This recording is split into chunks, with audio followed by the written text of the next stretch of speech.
विदर्भासह अमरावती जिल्ह्यात उष्णतेची तीव्र लाट कायम असून तापमानाने 46 अंशाचा सरासरी टप्पा ओलांडला आहे।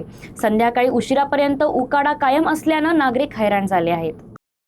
सध्या विदर्भासह अमरावती आणि नागपुरात सूर्य जणू काही आग ओकत आहे आणि त्यामुळे नागरिकांचा जीव कासावीस झालाय।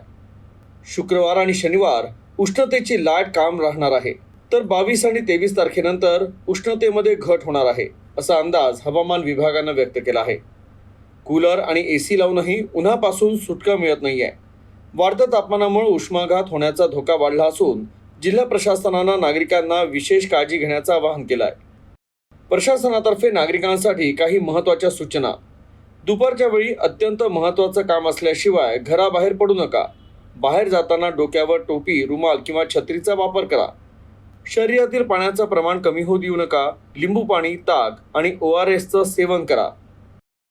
मात्र निसर्गाचा हा प्रकोप कधी थांबणार आणि नागरिकांना या जीवघेण्या उन्हातून कधी दिलासा मिळणार याकडे सर्वांचं लक्ष लागलं आहे।